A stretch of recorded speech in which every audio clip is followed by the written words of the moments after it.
गरीब का dancing cactus. एक गांव में हरिप्रसाद नाम का एक जमींदार हुआ करता था। उनके बेटे का नाम था पीयूष।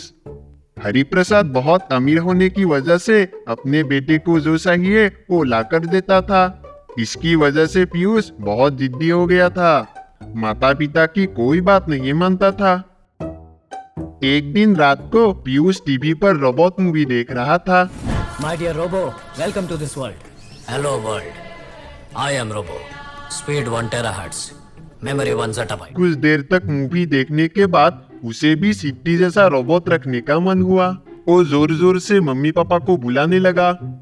हरिप्रसाद और मीना परेशान होकर भागकर पीयूष के पास आकर, अरे क्या हुआ बेटा, क्यों ऐसे रात को जोर जोर से चिल्ला रहे हो? डैडी, मुझे भी सिट्टी जैसा रोबोट चाहिए जो मुझसे बात कर सके। दोनों टीवी के तरफ देखा। अरे बेटा, ये रोबोट तो सिर्फ फिल्मों में होता है, रियल लाइफ में ये एग्जिस्ट नहीं करते है ना।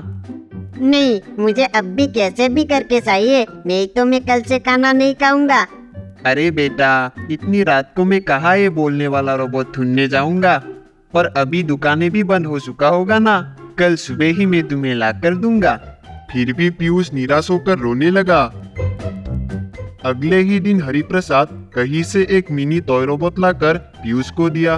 पीयूष रोबोट को हाथ में लेकर रोबोट से, ए रोबोट, मेरा नाम है पीयूष। रोबोट को चुपचाप देखकर पीयूष अपने पिता से, ये क्या डैडी, मैंने सिट्टी जैसा बोलने वाला रोबोट लाने को कहा था, लेकिन आप ये क्या लेकर आए हैं? मुझे ये नहीं चाहिए। कहकर रोबोट को फेंक दिया। हरिप्रसाद पीयूष के लिए ऐसे बहुत सारे म्यूजिक बजने वाला रोबोट, करतब करने वाला रोबोट लाए तो भी वो फेंक दिया करता था। पीयूष के माता पिता तंग आकर माथा पकड़ लिया। हरिप्रकाश के घर में कमला नाम की एक कामवाली काम किया करती थी। एक दिन कमला ऐसे काम कर रही थी, तभी टेबल पर रखे बनी स्टेचू नीचे गिर गया। हरिप्रसाद आवाज सुनकर वहां पर आकर, ये क्या किया रे? ये मेरे दादाजी कनाडा से मेरे लिए लाए थे जब मैं छोटा था, और तुमने इसे तोड़ दिया। पता है ना इसकी कीमत कितनी है? तुम्हारी 1 साल की कमाई से भी 2 गुना ज्यादा। माफ कीजिए मालिक, मैंने ये जानबूझकर ऐसा नहीं किया। वो मैं काम कर रही थी तो गलती से हाथ लगकर गिर गया। क्यों रे, गलती करोगे ऊपर से कहानी भी सुनाओगे? शुक्र मनाओ कि मैं इसकी भरपाई तुम्हारे तनख्वाह से नहीं काट रहा हूँ। चलो अब काम पे लगो। कमला दुखी होकर काम करने लगी। कुछ समय बाद घर जाकर कमला अपनी पति विपुल से बीती सारी बात बताई। तब विपुल, अरे भाग्यवान, ऐसे छोटी छोटी बात के लिए क्यों ऐसे उदास होना?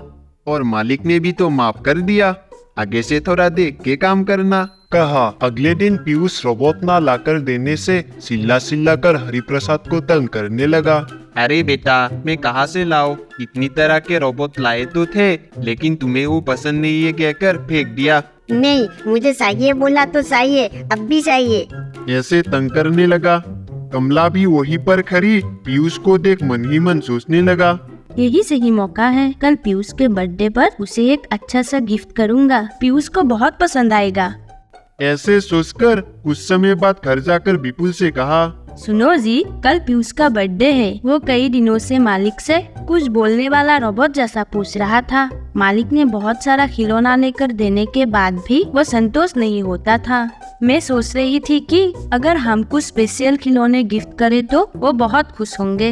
अब बात तो तुम सही कर रहे हो, लेकिन उनकी तरह हम टॉय खरीद नहीं सकते ना, इसलिए हम बना कर देंगे। कहकर घर में कुछ ढूंढने लगा। वो घर के चारों तरफ ढूंढने के बाद पुराने स्पीकर, पेंसिल सेल, बोतल जैसे 2-4 सामान मिले। सभी सामानों को विपुल एक जगह रखा।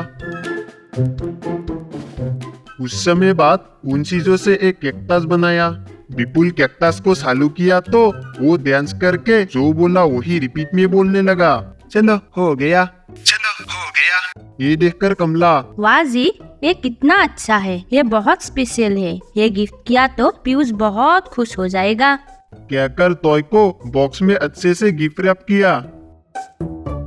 बर्थडे पर विपुल कमला आकर पीयूष को गिफ्ट बॉक्स दिया। तब हरिप्रकाश, ये क्या गिफ्ट लाए हो? मैं इतने दिनों से इतनी महंगी महंगी टॉयज लाकर दे रहा हूँ तो भी नहीं मानता। तुम्हारे ये 2 कोरी के गिफ्ट से कहाँ मानेगा? मालिक आप एक बार देख लीजिए, मैंने इसे अपने हाथों से बनाया है। दूसरे और कहीं ऐसा तो नहीं मिलेंगे जो डांस करते करते बात भी करता हो। पीयूष गिफ्ट बॉक्स को ओपन किया तो अंदर से उसे एक डांसिंग कैक्टस दिखाई दिया। वाव, कितना अच्छा है। ऐसा टॉय मैंने कभी नहीं देखा था। कहा तब कैक्टस, वाव, कितना अच्छा है। ऐसा टॉय मैंने कभी नहीं देखा था। अरे ये तो डांस करते करते बातें भी कॉपी करता है। अरे ये तो डांस करते करते बातें भी कॉपी करता है। पीयूष डांसिंग कैक्टस के साथ खुशी खुशी खेलने लगा।